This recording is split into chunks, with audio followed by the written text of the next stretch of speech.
Salamat po. Kindly sit down. Thank you for the courtesy. Ako po ay membro rin ng Department of Justice many years ago, 1977 to 87, prior to my appointment as Vice Mayor of the city. Tapos in 1988. But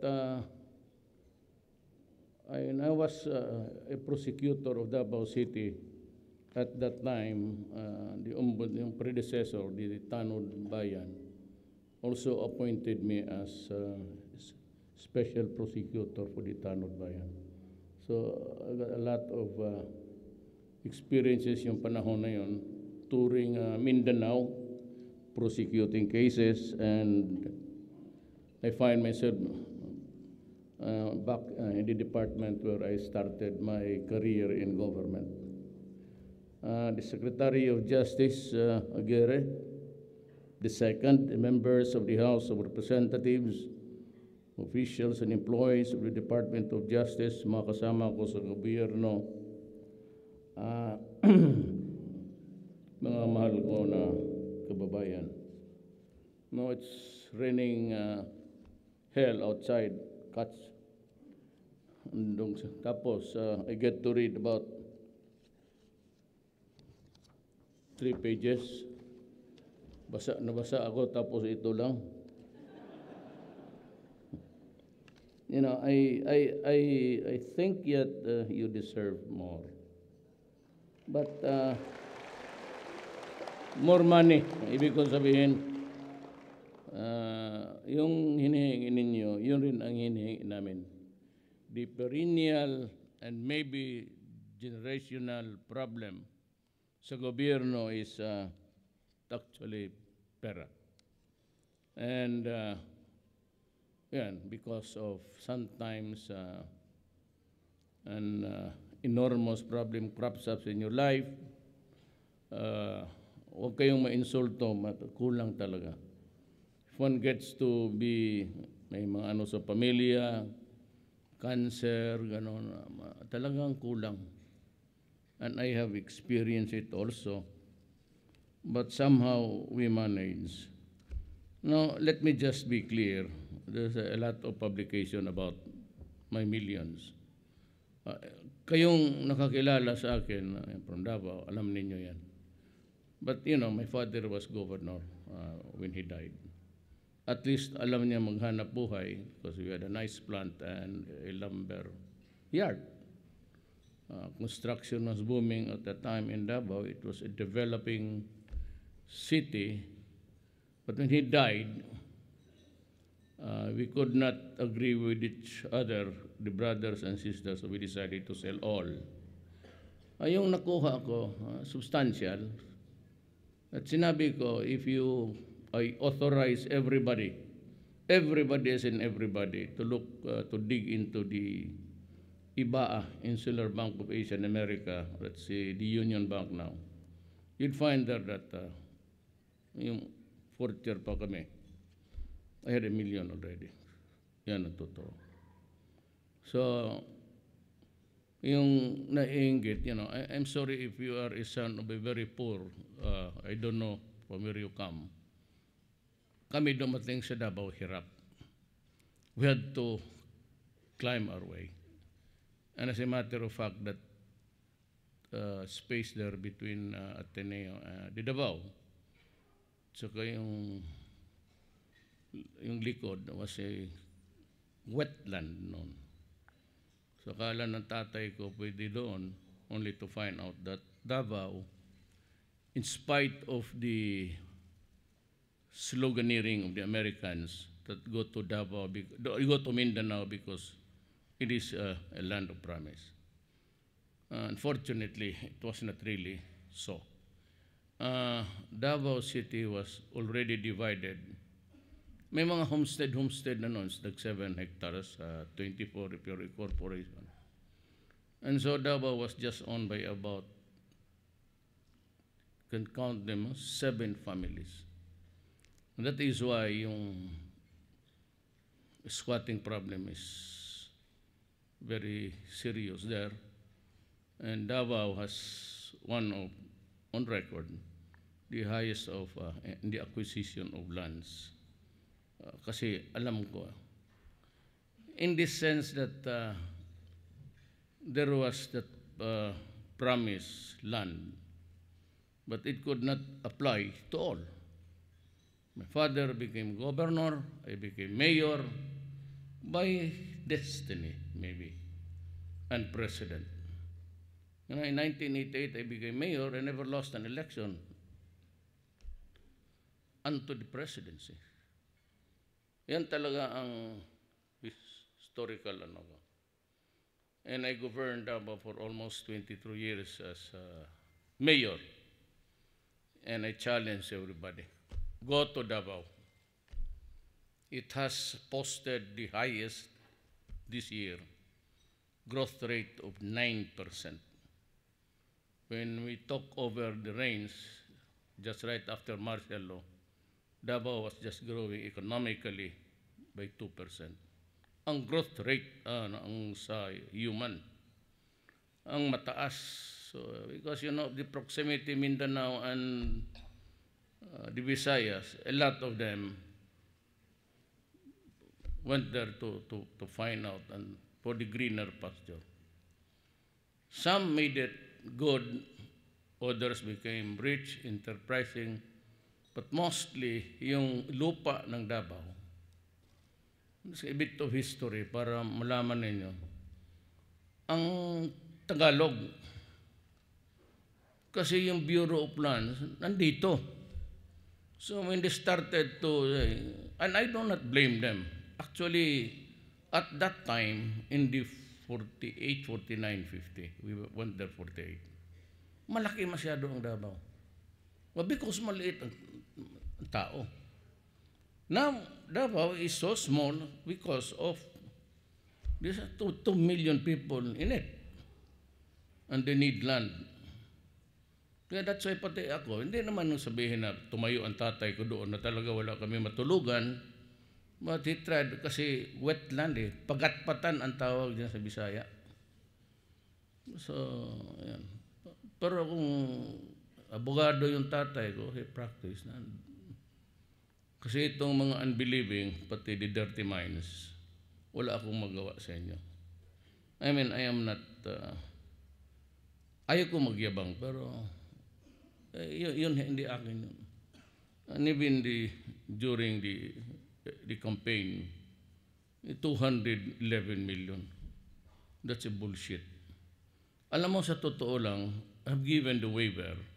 Kung tinignan lang nila noon, I was ready, and I am ready to step down.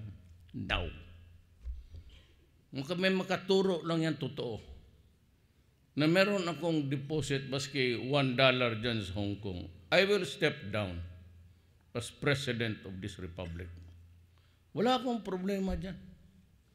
I have always lived by, I would not call it, I lived by the values na nakuha ko sa tatay ko pati nanay ko. And that's the same thing that I giving to my children. Now, mahala na sila.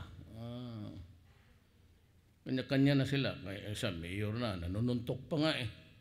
Ewan ko kung may kaso yan hanggang ngayon dyan sa ombudsman. Pero yan ang totoo. I have to tell you the story. It's not a sad one. It's just a factual thing in my life so that we can understand each other. I was a prosecutor. And as a special prosecutor o Tanod Bayan. Look at my records. Tingnan ninyo yung record ko. Tanong kayo ng mga taga-Davao.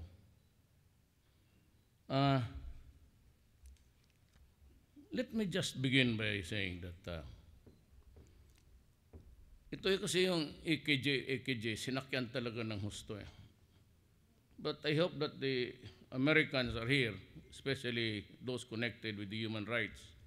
Yung kanila, yung rights was, which is a Soros, kay Soros yun eh. Yung manipulator ng currency.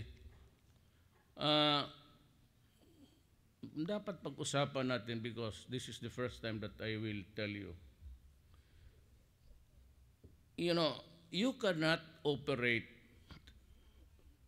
a drug business by just selling it to anybody, just like a balot or vendor, ice cream. Or yung mga sigarilyo dyan sa highway na pag nag-stop, the crowd everywhere to sell cigarettes. The operation with drug business is always an organized crime. It is always a result of a syndicated agreement. Kayong mga prosecutor, alam ninyo yan. It has to have the organization to operate.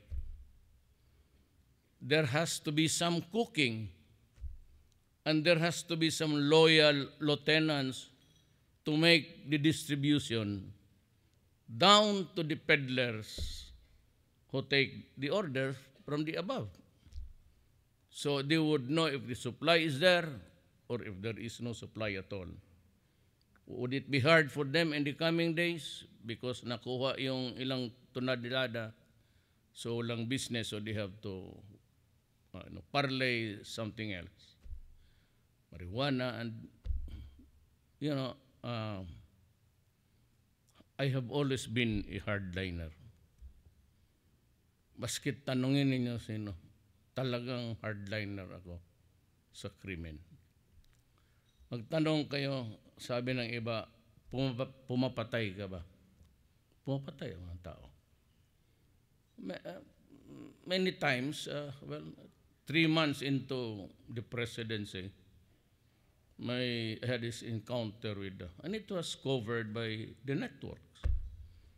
So, yung sabi kayo that killer, anak ng, nandoon nga kayo eh. ABS-CBN was there and everybody. They covered it. And during yung, sabi nila na pinatay ko yung istorya ng Madre, lumaba ng lay minister ng Australian. Tapos, totoo yun, sinabi ko yun sa galit.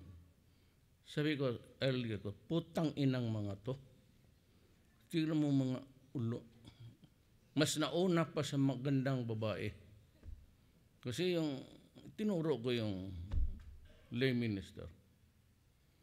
Kasi sa Filipino, exotic talaga yung puti. Maganda talaga yan. Ganon ang, it's always the reverse. Kung ikaw magpunta ka doon sa mga puti, gusto ka rin nila. Because it is an exotic thing. Sinabi ko sa galit ko, it was a derogation of their manhood. Putang inan to, kapangit-pangit, ito pa ang sinagot ng Miss Philippines. Parang ganon. So, totoo yun. Talagang, saka yung, alam mo kasi, hindi ako nagyayabang.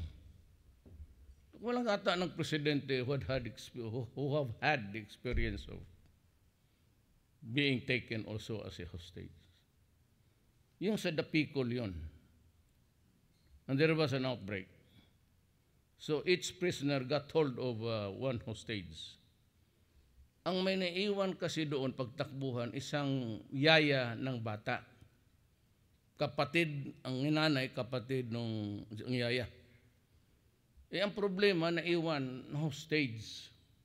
So, kinabukasan, to Sunday, Corazon Aquino called me. So, what's happening there? I said, bakit, ma'am? Ba't hindi mo alam? Sabi ko, no, ma'am. Ayan, siguro ang proximity, baka akala niya dyan lang sa kanto. Sabi niya, why don't you find out for it kung anong nangyari doon? So, it was a breakout, na kidnapping, tapos, they were able to commander, yan ang hiningi, ang gago rin ng mga tao doon sa penal colony, which is kasama natin dito. Bumigay kayo eh. Yung penal authorities, bumigay, pumayag na sumakay. They were able to take control of yung Saraw, no advertisement, but yung saraw na matataas sa probinsya. So nandoon sila. So I got the chopper of the armed forces. Pumunta ako doon. Sa harap talaga ng kidnapping. It was going on. It was evolving to be a kidnapping incident. But sinabi sa akin ng sundalo, Mayor, yung bata, mamamatay na, blue na. Tinignan ko. Diretso ako. Pumlamapit ako. Sabi ko, tignan ko lang yung bata. Blue na. Sabi ko, kung bitawan mo yung yaya pati bata, ako ang magpa-hostage. So I was hostage. So kaupo kami, the human waste, doon na. So overnight, pati hapon ako dumating. So nagpapalak-palak yung sapatos ko. So it was a messy and a terrible, a horrible condition inside the kumakain kami ng pandesal sa kasama na ako. But nung alas 4 na sabi ko, total ako hostage ninyo. Why don't we go to my office? At para mag-usap tayo. Makapaglinis yung mga babae, pati kayo. Kasi may banyo sa City Hall. Pumayag. Imagine, ako yung mayor, ako yung hostage sa City Hall ko.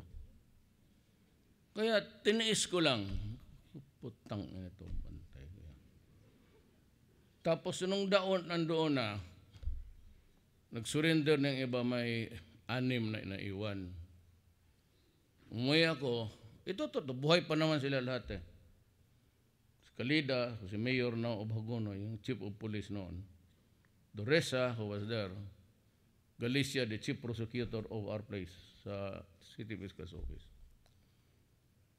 Sabi ko, pag hindi dumating ang nanay ko, hindi makita, yayariin ko itong total ang hawak nila, knife lang man. Baka distansya lang ako ng mga 2 meters, ubos to. Then I called my brother, Binamin. I-shooter yun eh. Hindi ako magkumpiyansa na iba ko, tayong dalawa na magpasok. Alalayan mo ako. Sabi ko, barili natin lahat. Narinig ni Doresa. Yan nga, sa peace process. He was a congressman then. Tumawag siya kay Aquino. Walang iba. Siya yung, hindi ko narinig, pero wala mang ibang may access kay Aquino. Sino? Piskal? Walang, Galicia, walang access yun. Yung Chief of Police. Siya lang yun eh. So, sinabi niya na patay ni, tinawagan ako ni President Aquino. Sabi niya, Mayor, I want that problem solved peacefully. Do not harm anybody. Total in control na naman kaya. Ay, wala akong magawa. Would you believe 1 month after, on a visitation day, meron kasama na yung Australiana, nagtaka-isa naman sila. Tapos sinabi ko, nung pagdating ko, naghanap sila sa akin. Di pumunta ako, sabi ko, sige, mag-usap tayo ulit. Sabi nila, wag, Mayor, hindi na ako pinayagan ng peace noon kasi yayariin ka talaga. Bakit? Inong negotiation, sabi kasi nila, wala kaming kaso nito. Sabi ko, wala to, hindi to kasali. Bale, experience lang to. O, mapardon kami. Sabi ko, mga next week yan. Istorya mo lang yan. When life is in danger, you can't promise even the throne of Satan. Ikaw na doon, paupuin ko. Itong ina mo. So, lang ako ng oo. Ngayon, sabi ko, pero wag mong galawin yung mga babae. Usap kami. Binigyan sila ng, sabi ko, yan ang hingin ko, do not harm the women. Because sabi ko talaga, pag may mangyari dyan, papatayin ko kayong lahat. Anong gabi, sabi ng mga sundalo, there were a lot of shrieking, crying. Talagang nirape kung ganon. Yung first na lumabas na babae na ginawa nilang cover, nakita ko yung blood stain sa skirt. Sabi ko, mga animal na to. So, nung nakalabas yung patay na, bata, patay na, kasama ng basita doon nga ng tatay sa... Kaya nung nagkalasay na, alam ko itong mga sundalo eh. Put them under stress for about 24 hours. Huwag ka magkumpiyansa, maniwala pa yan. Yung mag-ganon, nandiyan na, tapos sabihin mo, hold ka lang. After 24 hours, gutom na, uhaw na ang... May mga sungay ito, hindi na maniwala sa iyo yan. Basta puputok na lang yan. Hindi, nagkaputokan na. Sabi ko, tudasin natin lahat. Because may isang inmate kasi doon na sundalo. Kabaro eh. So ito namang mga PC, pero kasi army yun. He was allowed to go in and out. Ganon ang sakit talaga nito mga to eh. So mayroong mga umuwi na mga CHDF pa noon. Kinuha yung armas na nilagay lang dyan sa labas, tabi lang ng kampo sa kantin, dinala sa loob. So they had this bargaining. Di putok na. Talagang pinatay ko lahat. Ayun na to, yung EKJ. On the record man, nandoon ang lahat, GMA, ABS-CBN. ABS-CBN, isa ka pa. Dapat na hostage kasi Gabi Lopez doon, sali kita. Totoo lang, kung ako naging presidente, tanungin ko kayo dyan sa publiko, makuha ka ninyo yung property ng Milo? Kung hindi ako na presidente, mayara kaya yung abuso ng mga network? Sino nakaputang ina ninyong lahat? Ikaw, Gabi Concepcion, mukha kang pera, putang ina ka. Totoo man. Yes. You know, ako kasi tumakbo ng presidente. Okay? Walang bumibigay sa akin ng pera. Naintindihan ko yan. Nationwide to. Wala akong problema dyan. Walang bumigay na may pera dito. I just relied on mga Davao. Si Tony Boy, Charles Gonzales, may mga pera yan. Puro kababata ko yan. Ito si Dominguez, nandito ba?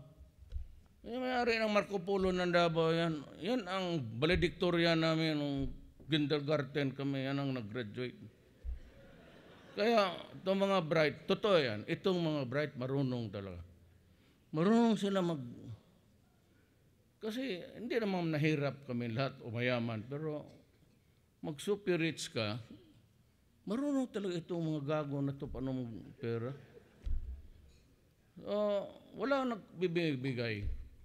Kaya wala akong pera, but sa rating hanggang 3, 4, 4, 3 lang ako, lalo na Maynila, 4.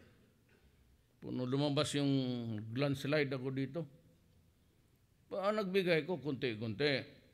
So last minute, makinig ka, Gabi Lopez, nag-place ako ng advertisement. Tinanggap ninyo yung pera kong 2 million para kasi wala akong advertisement. Kita mo yung sa debate, yung debates, tapos every break sinisingitan nila ng propaganda ng mga kandidato. Ako ang wala. Kasi wala man akong pambayad. Ngayon, tinanggap ninyo ang pera ko, but you never showed the advertisement. And despite the fact that we were placed way ahead, pinalabas ninyo despite of a court injunction na wag because Trillanes was using little children, which is not really allowed by law. Common sense should have warned you that talagang there was a violation of the law. And ang tinanggap mo ng pera ko na hindi mo ginamit para sa show ko is actually staffa. And I'm not the only one. Chis Escudero, ako marami kami. Tanggap ng kantap kasi kayo ng pera in the name of greed. Tanggap ng pera. Tapos kung makasalita kayo, pati yung inquirer, kaming mga, kung baboy ninyo, kaming mga taga-gobyerno, you picture us to be the corrupt, ano. Excuse me. Yeah. Fortunately, hindi ako ganun. I would not have survived. Now, bakit ako nanalo? Heard about Jaime Marcos? Well, no problem. Because I know Jaime. Why? Because my father was a cabinet member of the first set of cabinet way back when he won for the first time. My father was Secretary of General Services. It was the Bureau of Supply, lahat ng... Kasi kaya sinuportahan, ako ni Jaime, kasi suportado ko rin siya. At Bongbong was inihari, kasi hindi, ayaw ko nga tumakbo. Tapos, dumating yung mga pera ko konti, kasi during the last 4 days, nag-shoot ako ng 32. Steady sila. Now, what was my message? Sa debates, I was the first one to just say, that is all that I have for you. What was my message? Corruption, drugs, criminality, economics. Sabi ko sa inyo, bobo ako dito sa economic. Hanggang, as a matter of fact, kasi mas bata ito sila sa akin, as a matter of fact, ako yung first set sa K-12. Noong panahon, K-12 na ako. Sabi ng anak ko, itong si Kitty Brighto, yung nanay nito, valedictorian eh. Kaya ko sabi ko marunong magnigo. Ngayon nakita ko na yung mga, paano sila mag-squeeze in ng opportunity. Ito si Kitty sabi niya, Braten, why don't you tell Secretary Briones to do away with K-12? But just make it longer. Sabi ko, anak, dahan-dahan ka. Makakasagasa ka ng tao. Ang tatay mo, original K-12 talaga to. Took me 7 years to finish high school. Second year na, expelled na ako sa Ateneo. So I finished doon sa Digos. Classmate ko yan si Doresa. Doresa is a brilliant guy. Yan ang namin, valedictorian. So ang valedictorian niya, Sane, Doresa, Aguirre, Delphin Lorenzana, valedictorian yan. Sa klase niya, valedictorian din sa eskwelahan yan. Lahat sila valedictorian. Ako, last 10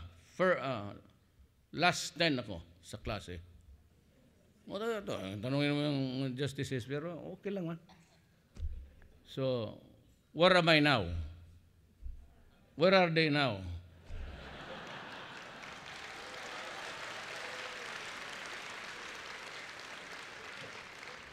Valedictorians,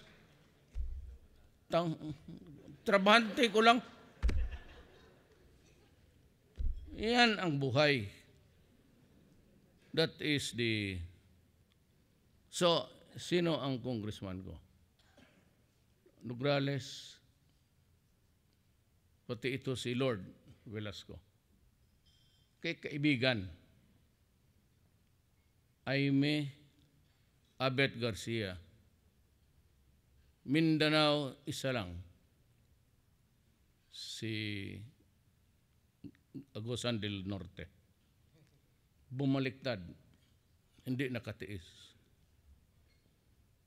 Mahirap ang pag-ibig. Makikinig yung asawa ko. Noon.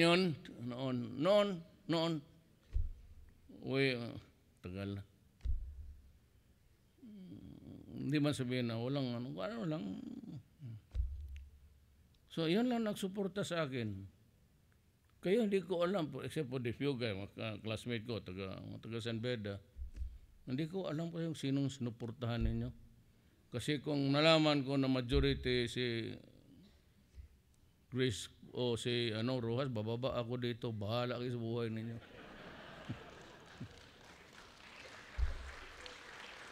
Now, let me begin by just saying, I'm revealing for the first time to the nation. Drugs can be operated only by one means. It has to be organized, correct? Correct. And the members there have to conspire with each other, so making them equally liable criminally. Correct? Correct. You have to proceed against all who appears to be responsible, therefore. Correct? Correct. That I cannot be so choosy in my judgment, because the act of one is the act of all, equally responsible for the distribution. Correct? Correct. There is no law which says that I can only enforce this, the grave crimes, grave offenses, only against the rich and those who have the money, but I cannot prosecute the poor. So if it is a organized crime, then the tentacles are there. Itong pinakamataas na mayaman, pati itong pinakamahirap, wala akong magagawa. My oath to Mopi says to diba nandiyan sa enforce obey the Constitution and enforce the laws of the land. It does not exempt except those who are poor. Yun ang ibig kong sabihin, yun talagang lumaban. Ito ang mahirap kasi because yung procedure natin is American, itong revised penal code is Spanish. Pero you have to operate within the bounds of the law. I will not tolerate people shooting children, and I will never allow parang hindi ka naman lalaki, nakatali na why do you have to do that? O nakasurrender na. Hindi ka lalaki niyan. So, wag mo akong salihin sa kaputahan na ganun. Ang utong ko is that go out, enforce the law against all, and you have to take the guy into the custody of the law. You have to overcome a resistance, whether light, slight, or serious. And if there's a weapon, be it a bolo, a knife, and you feel that your attack and your life is in jeopardy, shoot. Wala tayong problema dyan. Kayo dyan, fiscal, mga justice, that's the law. Kung wala akong magawa, sabihin mo na namatay sa enkwentro ito. Pero kung sinalvage mo, ibang istorya na yan.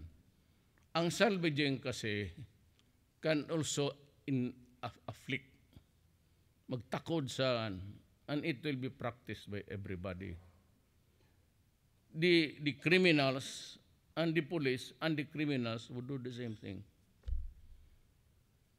Yung kayong taga-Mindanao, taga-Davao, di ba? We lose about, at that time, 3-4 policemen a day. It's because yung impunity na, hindi ka pero yung impunity na maraming patay. I'm sorry to disappoint itong mga human rights. Hindi niya ako kilala.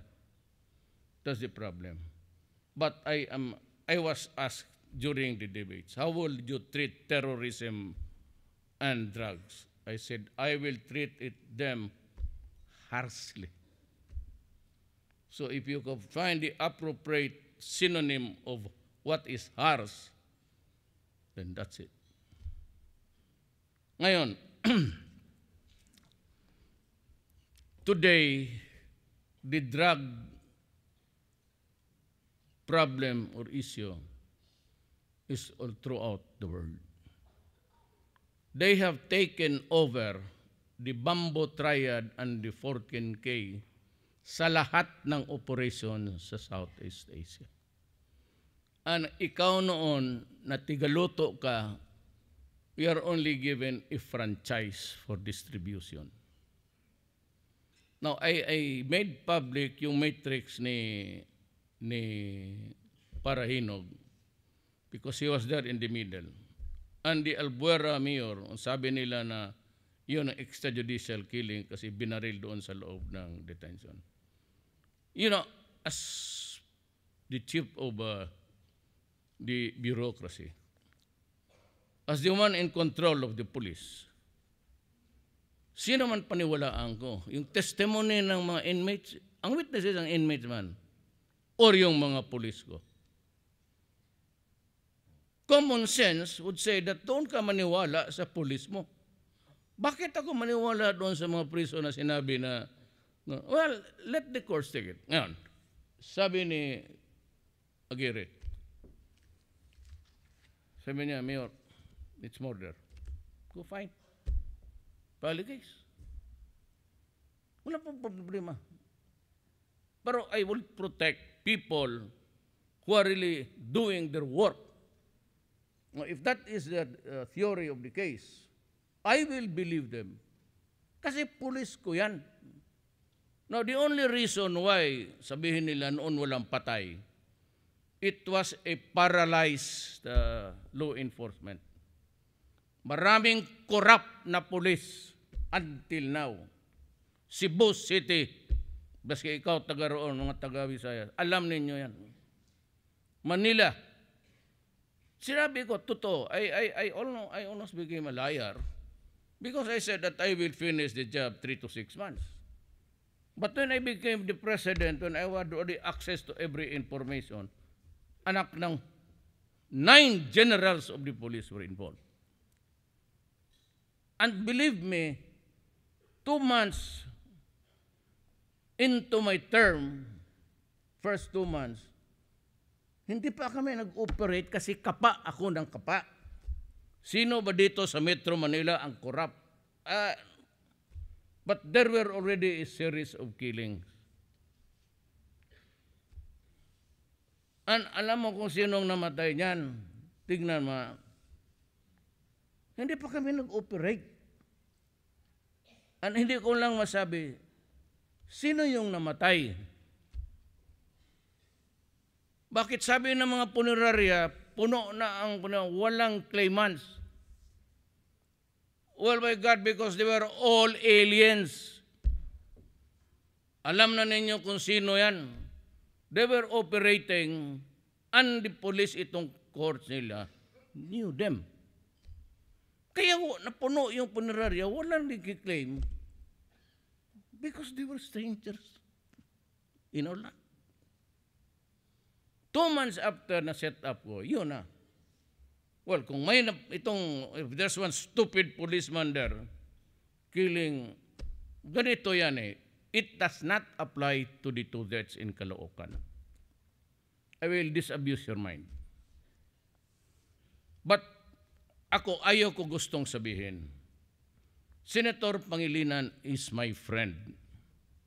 At may utang na loob ako dyan kasi itong anak kong si Inday, yung mayor ngayon, when she was grade 6, grade 5, sabi ko, anak, anong gusto mong birthday gift ko sa iyo? Sabi niya, pa gusto kong makasama magkain kami ni Sharon Cuneta. Mag-isang anak ko lang yung ngayon, 2 na ang anak ko, ang babae. Kaya may reserva naman ako, isa. May pangalawa na akong asawa. Yan si Veronica. Sabi ko, right, yung nanay niyan, valedictoria niya. Walang bayad-bayad sa eskwela ng nilet na yan. Kaya yan,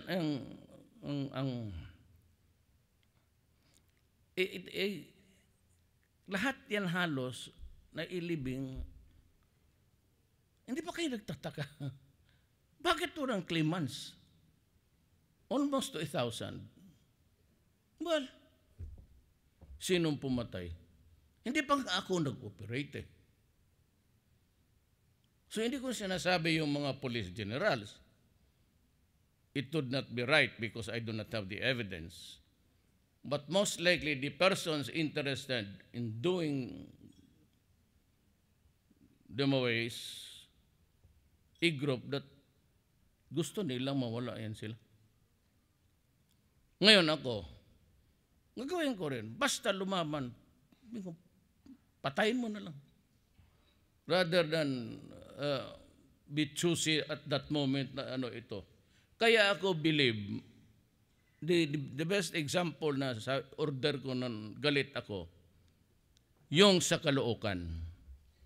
There was this CCTV footage na sinasaksak na siya ng deranged addict. He kept on parrying, hawakan pa niya yung blade na dito. It was until only after he fell down and the idiot was on top of him, alam niyang mamamatay na sa binira niyang 2 beses. Kayo, saludo ako sa police na yan. Sinabi ko, hanapin mo yan. That is actually yung nagalit na. Sabi ko, do not salvaging. Kasi masisira ako niya. I get to answer for everything because ako yung mayor. I do not call myself president. Nakukurnihan ako. Mayor lang kasi matagal ako mayor. If you want to address me really, say mayor. Pag na presidente, hindi kita kausapin. Nakukurnihan ako. Sa Bisaya yan na, mahilasan mo.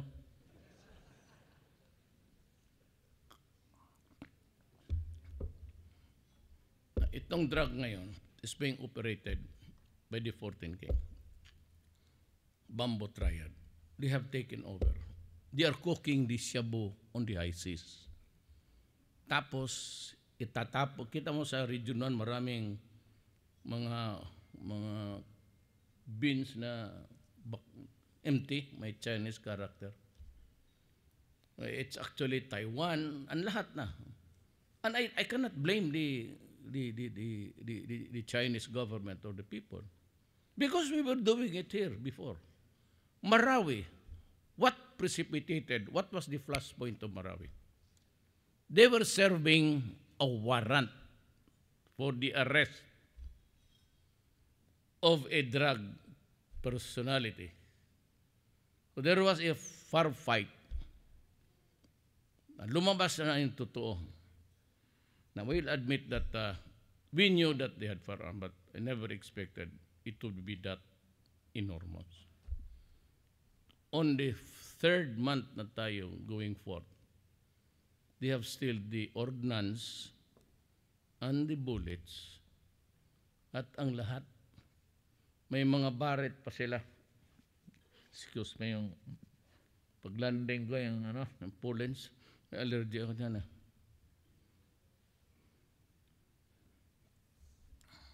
Yan ang problema. Ang kawawa nito ang Amerika, tignan mo. They will take back yung pang-ano nila sa akin. Kasi yung heroin, Travis, dito ang shabu lulutuin lang yan. The favorite talaga nila is cocaine and heroin. It's grown organic. It's a plant poppy. Kaya hindi masyado masira. Pero itong shabu, alam ba ninyo yung shabu? Ang tubig na, tubig ng baterya. Yan sa baterya. Yan. Hindi yung tubig, tubig ngayon, tubig na lang yan.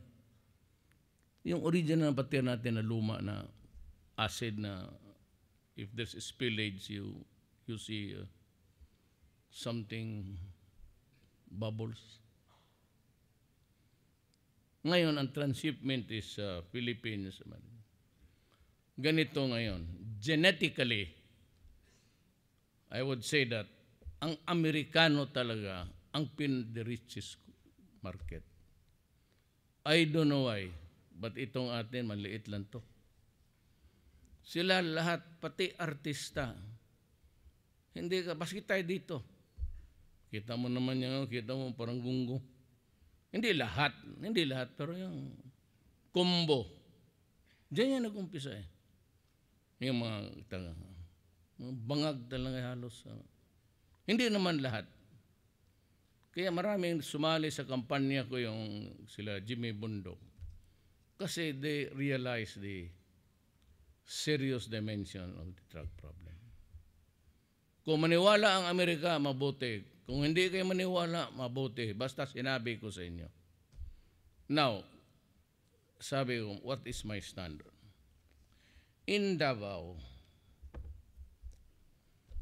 nung nag-mayor ako, kasi prosecutor ako, and I've seen so many cases, maniwala ka ba pagdating sa korte, putang ina, alum pala ang hinahawakan ko. Ganon ang switching sa pulis noon. O hindi magsipot. Kaya pinapa-aresto ko talaga. Hindi ako papayag yung sabi na sa doon, taken for granted yan, na is absent on a mission. Putang inong mission ka, halika dito. Your Honor, I move to side this idiot in contempt. Kaya ako pumapayag ng ganon. Nung piskal ako, walang pulis-pulis. Anong pulis? Let's ka. Testify ka dito. Kaya, nung nag-mayor ako, alam na nila. So, nung I was trying to, I am a president. I build a nation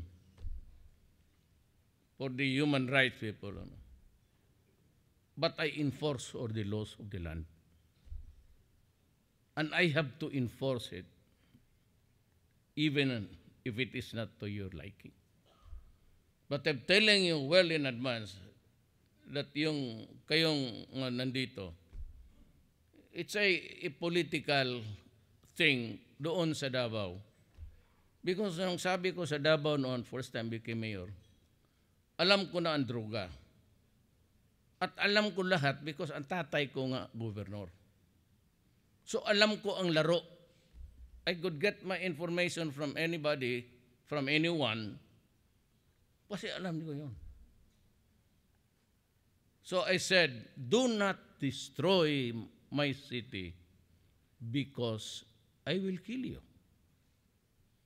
Do not destroy the youth of the land because I will kill you. Alam mo tayo dito, walang milyonaryo sa atin. Sino bang? Wala talaga, ni isa. Dito, si congressman, siguro. Pero, Delpen Lorenzana, nakilala ko to siya. When I was mayor, he brought in the 2nd Ranger Battalion ng Scout Rangers. Siya yung nagdala doon, kaya nakilala kami. And after that, we became friends, but bumilib ako sa tao. When I was shopping for my cabinet, I remembered him. Talagang honest, tapos stricto. So, matagal na yan sa Amerika siya. Alam ko siya, agent yan siya. Pero okay lang, sabi ko. Kasi magbulahan naman kami dalawa. Ito yung sabihin mo sa kanila. Ako, many issues ako dyan sa ano. I do not hate America. I mean, wala akong dynamics sa mga tao. As a matter of fact, yun si sawa ko nung ngayon. Masa no OFW. Kaya lang sa bisita ko doon. One time na bisita, pag uwi ko, sabi niya, buntis man ako. Kung naloko na. Uwi ka na lang dito. Ano man, po yan kasimple ang buhay ko. Magpunta kayo, makita man yung bahay ko. Bakit? Magtiis kaya kung meron. Ganito yan. Yan, tingnan ninyo yung iba Pinasok ko yan sa double your money. Tingnan nyo, I encourage every one of you. Sabihin mo lang, pakisilip yung kay Duterte. Kasi yun, I was a prosecutor in a very troubled place. Ayun nyo napatayin talaga ako. Kasi sabi ko, one of these days, matamaan talaga ako nito. But because I love my country more than anybody else, tinanggap ko yung challenge, even yung Tanod Bayan where I have to travel around Mindanao most of the time. It was really kaya ako noon pagsabi ko, do not fuck with my country. Because I'll kill you. No, find me a law, international or internal regulation that says that I cannot say those words as a leader of a country. Is it wrong to say, to protect my country and to threaten you? I have every right to threaten anybody who would attempt or actually destroy my country. I will really kill you. Ito namang masabi ko, walang milyonaryo dito. Bakit? Ito magprangkahan tayo. When you reach 78, 79, 80, 81, 82, pagka nagkasakit ka, yung pensyon natin sa gobyerno, sapat kaya yan? We have to eat. And you have to eat with your family. Lalo na may mga grandchildren, kamaluhan ka sa pera, lalo na sa apo. Paghingi ng ganito, you think yung pensyon natin will last? If you get to live, when you retire, would you get to live for 15 years? You think you have the money to support yourself? Who will buy the oxygen for you? Who will pay the antibiotics? Who will put the blood chemistry na? It's 5,000, isang tusok lang. Sino? Sinong maglibing sa inyo? Sino magbili ng kabaong nyo? It's our children. Maswerte tayo kung ang mga anak natin mabuti. But how about the others? Ang masakit sa akin, maniwala kayo, okay lang pag hindi, yung mga OFW, because some of them endure rape every night. Because in our countries, there are countries, ayaw kong sabihin, that when you are there as a helper or as a slave brought from the slave markets of Africa, you are treated as a slave and you can be used. Tapos pinapakain pa basura. Hindi naman lahat. I'm trying to say, hindi ko nagsabihin sa inyo, nalulabasa ninyo yan, na ang pagkain makatulog lang, alas 2, alas 3. The most humiliating degradation of, yung gamitin ka ng mister, yung anak na may anak na binata, tapos yung bayaw ng putang inang, yun. Gamit lahat yan. Kaya alam nila, kaya pinapakain nila ng pilis. Hindi naman lahat. Hindi ko nila lahat. Hindi lahat ganon. Pero yung dito ma-assign ka ng gaya ng Abra, ganon, patay. Riyadh, wala na. Wala yan kasi. Ngayon, magpakamatay ang trabaho ang tatay sa ibang lugar, he's an engineer construction. Dito yung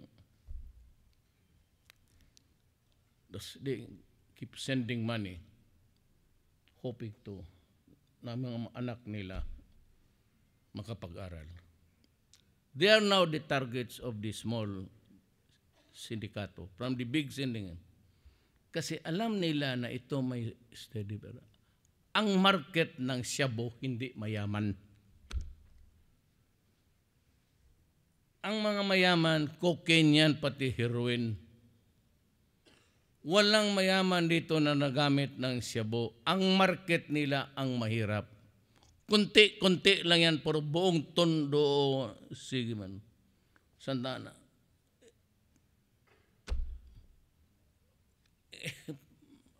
pardon me for saying this, but it's sabi nga, do not be offended because, you know, I have a Chinese grandfather and a Maranao mother.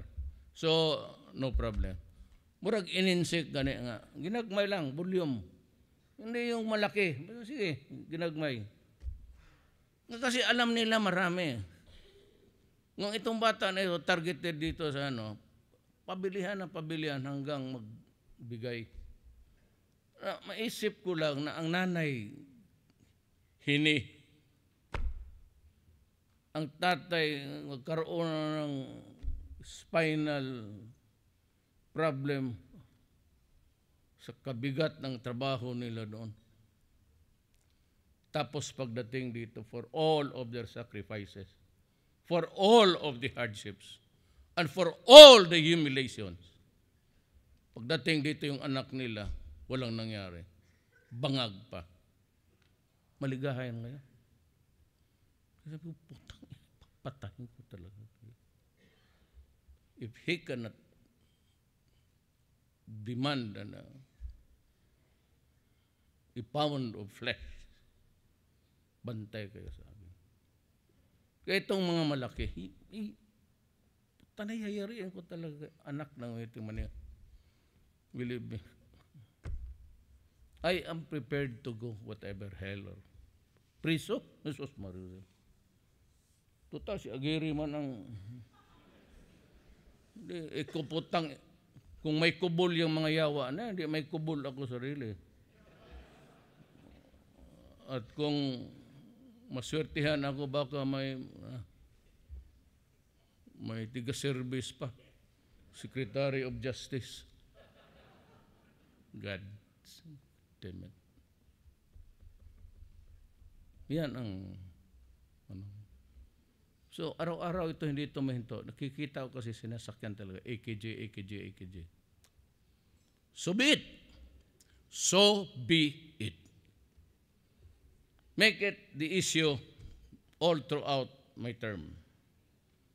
I am not available anymore for re-election. So why should I be intimidated of itong mga human rights, makademanda doon na ito si Gascon. Si spokesman of the liberal. Kita mo naman araw-araw yan ang ginagawa. Teenager din na.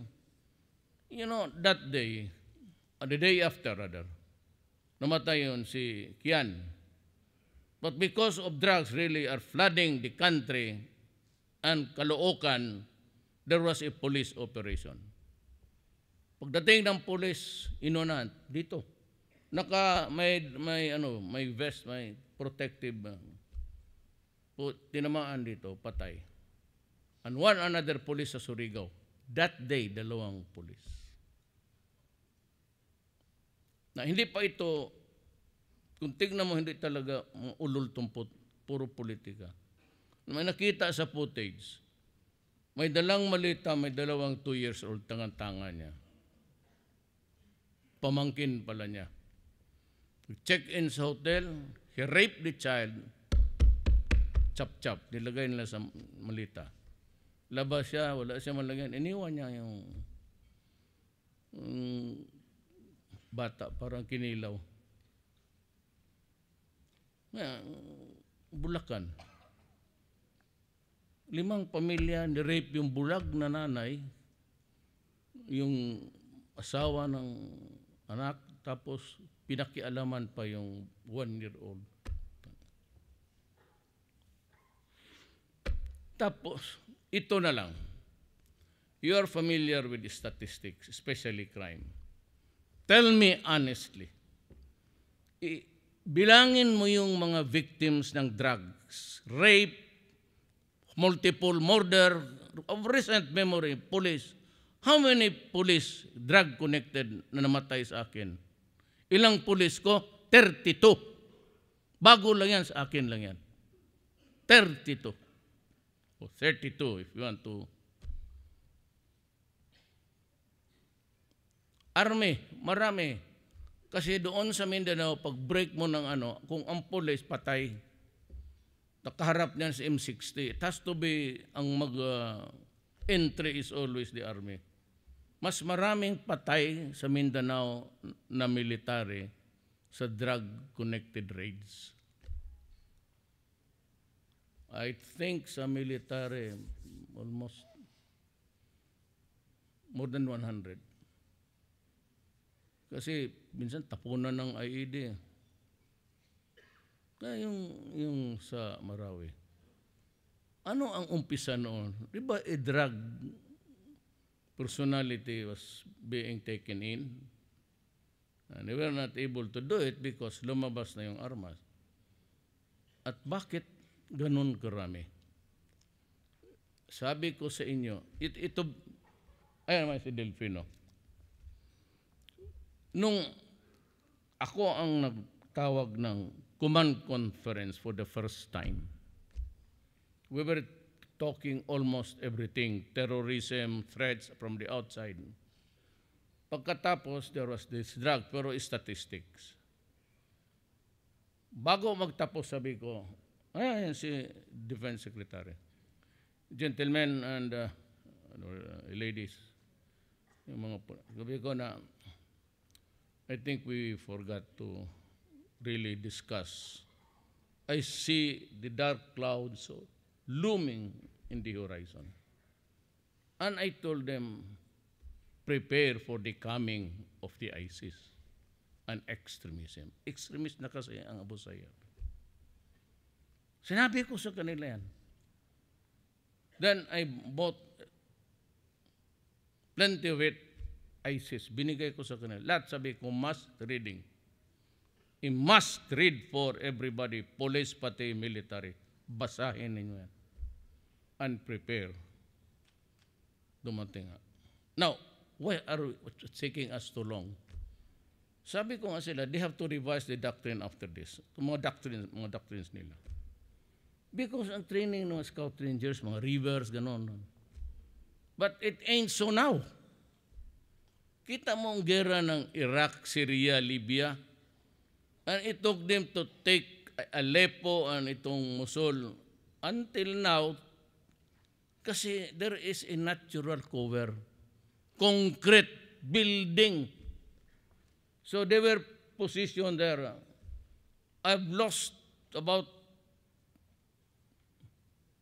mga 2/3 sa sniping. Nandoon lahat ang Barrett. Yung Barrett that he can take you down in almost a kilometer and a half. Kaya kataman, mayroon sila. Kaya ang casualties ko, bilangin mo na nila yan. What was really funding the terrorism in Mindanao? As I have told you before, repeatedly in my drugs. That is why nagkalat sa Visayas ang malaki. Ang tinamaan, ang Leyte, maraming bangag na dyan. Wala na talagang silbi yung utak. Yung Albuera Mayor, yung si Espinosa, putang inang yawa na yun.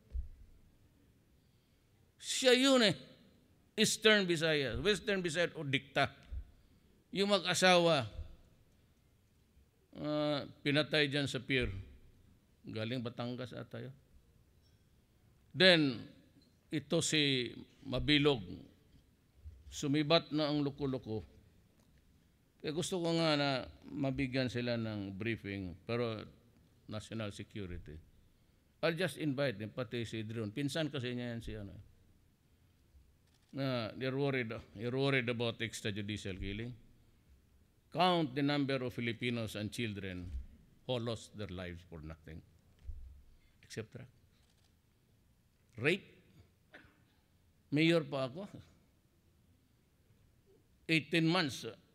Pamangkin niya, kinuha niya doon sa nana. Ito ba yung pamangkin ko?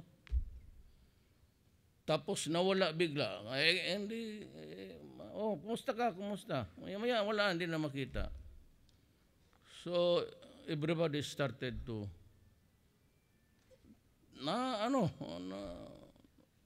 yung parte nila, only 1 meters away, nakita nila yung bata, buka na yung abdominal cavity. Talagang bumigay. Nandoon ako. Alam mo, ang putang ina nung tinanong ko siya, bakit mo naman ginawa yan? Alam mo ang sagot niya? Ito, gusto niya maikat, okay na. Gano'n. Bangag eh. Gano'n talaga ako, Mayor. Pagla butan ako ng gusto, yung kambing namin, yun na lang ang inihindot ko. Ikaw, Mayor, kasagutin ka ng gano'n. Anong gawin mo?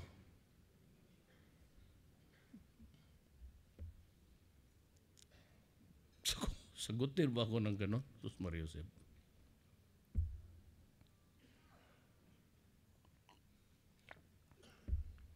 So yung isang araw, ano ba yung bago?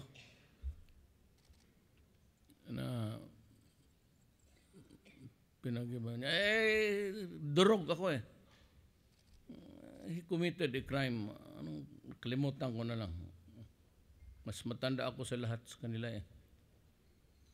I think it was about rape again or killing. Tapos, yung nagdala ng ano, yung chop-chop ng bata. Tinan mo ang sagot.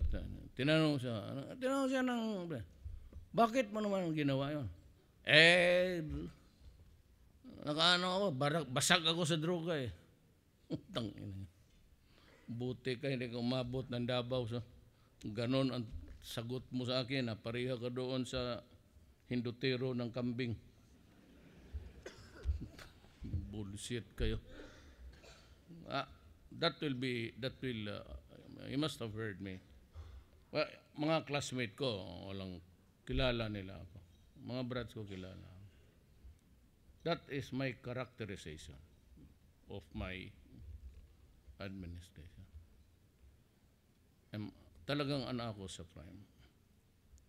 Sabi ko sa inyo, there will be no corruption. Marami na akong, even kasama namin, I fired one during a cabinet meeting. Yan kami, nibit. Sabi ko, you're fired.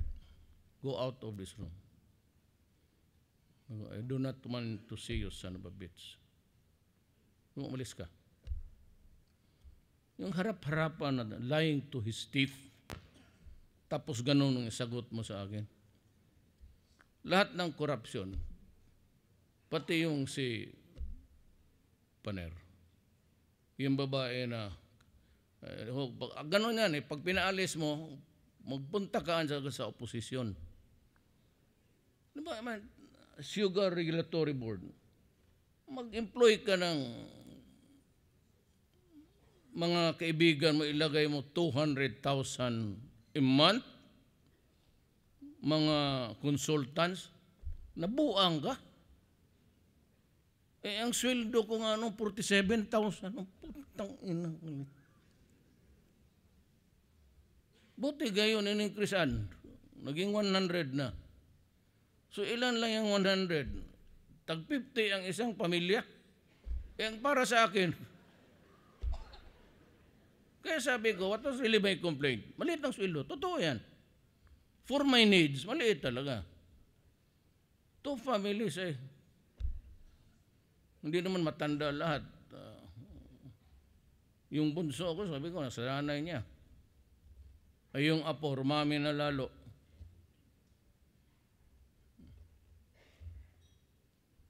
Yan si Conchita Morales, kapatid niya ni Mans, son-in-law ko. Pero yung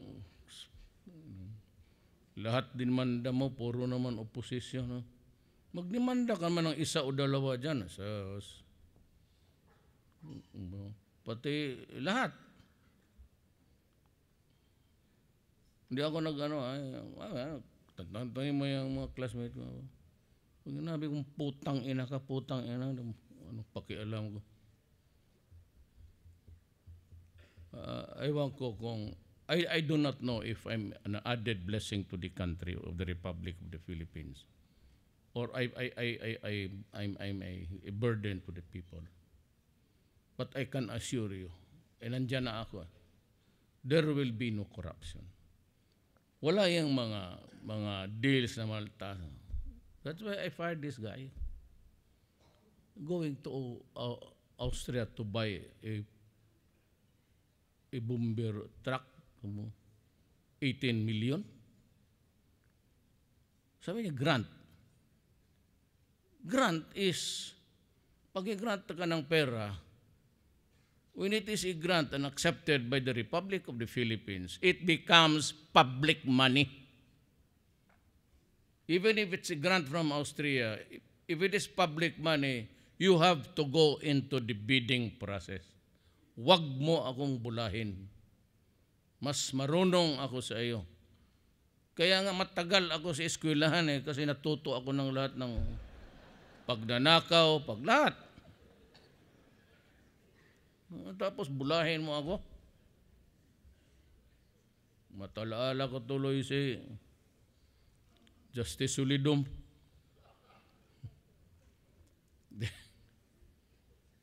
Sino ka na isang akin? Lorente, yung classmate natin. Ang ma-pronounce lang yung Justice Solidum, kaya hindi na last syllable lang. Peh! Putay, Lorente, pati ako tindig. Sabi niya, God damn it, I did not call you! Sabi ko, I thought, sir, my name was called. Because you are always talking there. I have observed you always talkative. God damn it, come here. You sit there, Brad. Pagdating ko sa Brad, sabi niya, okay, you're a show off. Recite. Di pinatindig niya ako. Oh, gano'n ako. Recite. Sabi ko, sir, there is no question yet, sir. Sabi niya, God damn it.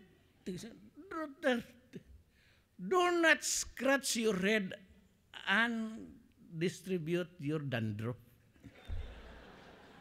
Leave it on your head because that's only one that you have.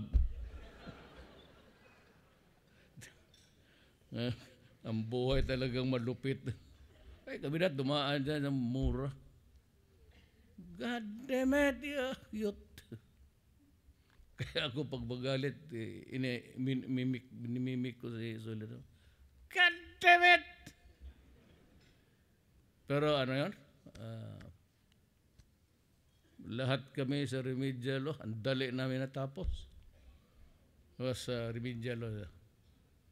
Kasi do not scratch your head and distribute your dandruff in this room. Leave it on your head because it's only one that you have. Thank you.